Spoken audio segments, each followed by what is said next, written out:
7 months pregnant, I agreed to house sit for my brother and his wife while they vacationed. One afternoon, I stumbled across 3 mysterious trash bags in the basement. What I found inside made me run for my life and haunts me to this day. Run, faster, faster, Selena, a voice screamed in my head as I stumbled through the dense woods behind my brother's mansion. 7 months pregnant, I gasped for air, one hand clutching my swollen belly, the other pushing away branches that scratched at my face. The next bus stop was just beyond these trees. How could I have been so blind, so trusting? I glanced down at my trembling hands, sticky with drying blood. Wiping them on my dress, I whispered, "We're safe, my baby. We're safe. Someone will get us home." It all started 2 weeks ago. I was curled up on the couch, scrolling through my phone when it buzzed with an incoming call. My brother Victor's name flashed on the screen. "Hey, big bro." "What's up?" I answered, trying to sound cheerful despite the tension that had been building between us lately. "Selena." "How's my favourite sister?" Victor's voice boomed through the speaker. "Listen, I've got a huge favour to ask. Anne and I are heading out of town for a week. A friend's wedding plus a little vacation. Any chance you or Paul could house sit for us?" Before I could respond, I heard rustling, and then my sister-in-law Anne's voice came on the line. "Oh, Selena, you'll love staying here. Don't worry about a thing, sweetie. The house practically runs itself." I hesitated, thinking about the cold shoulder Anne had been giving me lately. Our relationship had become increasingly strained over the past year, ever since Paul's business took off and our financial situation improved dramatically. Meanwhile, Victor had faced a string of failed ventures, and I could see the toll it was taking on him and Anne. The last straw seemed to be my pregnancy announcement. While the rest of the family had been overjoyed, Anne's reaction was lukewarm at best. She didn't even bother to show up for the gender reveal party, citing being too busy when I called to ask why she'd missed it. I knew it was a lie. Anne and Victor had been trying for years to conceive, with no success due to some health issues she faced. My easy pregnancy seemed to be salt in her wounds. There was also the incident last month, when Anne hosted a party to celebrate Victor finally landing a big contract. Paul and I weren't invited, and when I politely confronted her about it later, she brushed it off with a flimsy excuse about limited space. The hurt and confusion I felt then still lingered. But now here she was asking me to house sit. Was this her way of extending an olive branch? Maybe she was finally ready to move past her jealousy and resentment. Despite my reservations, I found myself wanting to believe that this could be a turning point in our relationship. "Sure, I'd be happy to," I said, hope creeping into my voice. "When do you need me?" "Morning. 8, yeah. All right, I'll be there." As I hung up, my husband Paul walked in, his brow furrowing as he took in my expression. "What's wrong, honey?" I explained the situation, watching as concern clouded his features. "Are you sure that's a good idea?" he asked gently. "Things have been tense with Anne lately." I sighed, rubbing my belly absently. "I know, but maybe this is her way of trying to patch things up. Besides, it might be nice to get away for a bit before the baby comes." Paul didn't look convinced, his brow furrowing with worry. "I wish I could join you, but I've got those crucial client meetings all week," he said, running a hand through his hair. "Are you absolutely sure about this, darling?" I nodded, trying to project more confidence than I felt. "It'll be fine, honey. I can handle it." Paul didn't look convinced, but he nodded. "All right, if you're sure. Just promise me you'll be careful, okay?" I leaned in, kissing him softly. "I promise. I'll be fine." The following morning, I stood outside Victor and Anne's mansion, waving goodbye to Paul as he drove away after dropping me. My brother and sister-in-law emerged, suitcases in hand. Selena Victor swept me into a gentle hug, keeping a distance from my bulging belly. "Thanks again for doing this. We really appreciate it." Anne's smile seemed forced as she air-kissed my cheek. "Yes, thank you," she said, her voice overly sweet. Everything you need is inside. We've got to run to the airport.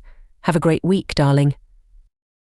And just like that, they were gone, leaving me alone in the massive house.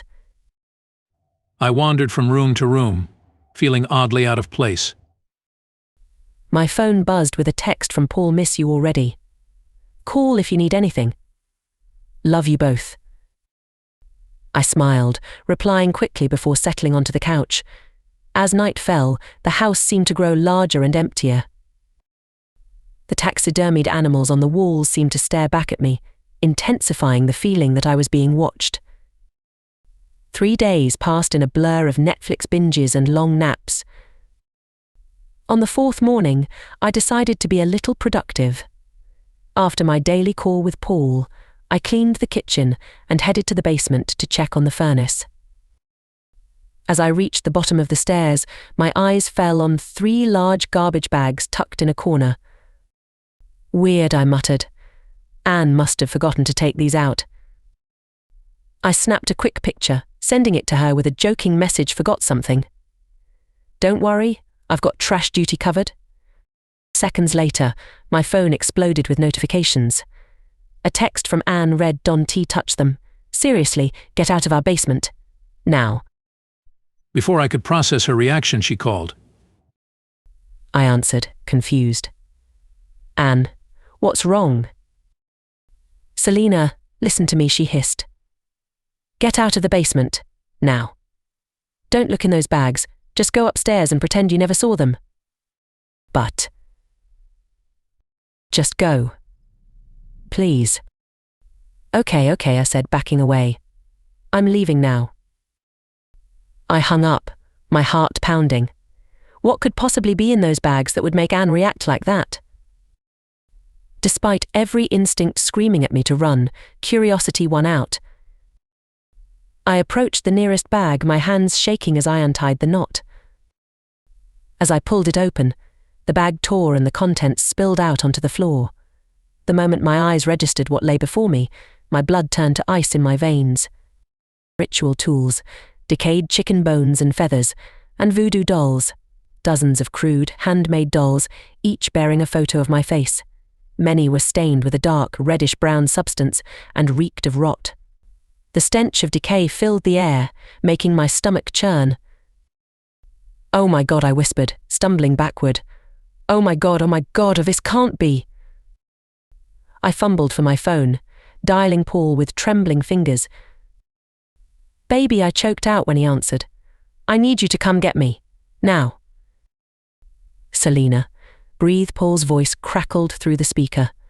What happened?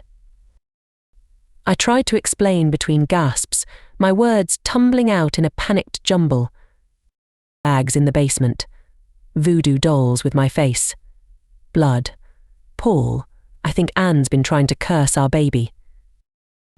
Jesus Christ, Paul muttered. Okay, listen to me. Get out of that house right now. Don't wait for me. Just go to the bus stop on the main road. I'm on my way. I didn't need to be told twice. I raced up the stairs, pausing only to grab my purse before bolting out the front door. The woods behind the house offered a shortcut to the road, and I plunged in without hesitation. Branches whipped at my face as I ran, my pregnant belly making it hard to maneuver. I could hear my ragged breathing, punctuated by the snapping of twigs beneath my feet. Finally, I burst out onto the road, the bus stop just a few yards away. I collapsed onto the bench, gulping in air, my hands and clothes smeared with dirt and blood from my frantic flight through the woods. Paul's car screeched to a halt in front of me minutes later. He leapt out, rushing to my side. Selena. Are you okay? The baby? I nodded weakly, allowing him to help me into the car. As we sped away, I recounted everything I'd seen in a shaky voice. Paul's knuckles were white on the steering wheel. I knew we shouldn't have trusted them, he muttered. Especially not Anne, the way she's been acting lately. I can't believe she'd do this, I whispered, tears streaming down my face. My own sister-in-law, how could she hate me this much? Paul reached over, squeezing my hand. We'll figure this out, I promise. For now, let's just get you home and safe. The next few days passed in a haze of fear and disbelief. Anne called repeatedly, but Paul insisted I shouldn't speak to her until Victor returned. When they finally got back from their trip, I steeled myself for the confrontation. We met at a neutral location, a quiet cafe downtown. Victor looked confused and concerned as I recounted what I'd found, while Anne's face cycled through shock, anger, and finally defeat. "Is this true?" Victor demanded, turning to his wife. "Have you been?" "What, practicing witchcraft against my sister?" Anne's shoulders slumped. I was jealous," she whispered. "Your sister got everything so easily. The perfect husband, the thriving business, the baby. I just wanted what she had." Victor recoiled in horror. "This is insane, Anne. You need help." "I'm so sorry," Anne sobbed, reaching for my hand. I pulled away, shaking my head. "Sorry isn't enough. You tried to hurt my baby. I can never forgive that." In the weeks that followed, our family splintered. Victor filed for divorce, unable to reconcile with Anne's actions. My parents were devastated, torn between their children and the shocking betrayal. As for me, I struggled to shake off the fear and paranoia that had taken root. Every unexplained noise, every twinge in my belly sent me into a panic. Paul was my rock, holding me through tearful nights and accompanying me to every doctor's appointment to ensure our baby was healthy. Slowly, life began to normalize, but as I sat in our nursery, folding tiny onesies and dreaming of the future, I couldn't help but feel a lingering sense of unease. My phone buzzed with a text from a friend. "How are you holding up?" I typed out a response, trying to put my jumbled thoughts into words, still processing everything. It's hard to believe someone so close could betray us like that. If there's one thing I've learned, it's this. Don't blindly trust someone just because you know them. Terror can strike from unexpected places, even from those closest to you. Stay safe out there. I set down my phone, resting a hand on my belly. Our daughter kicked, strong and healthy despite everything. "We're okay, little one," I whispered. "We always will be."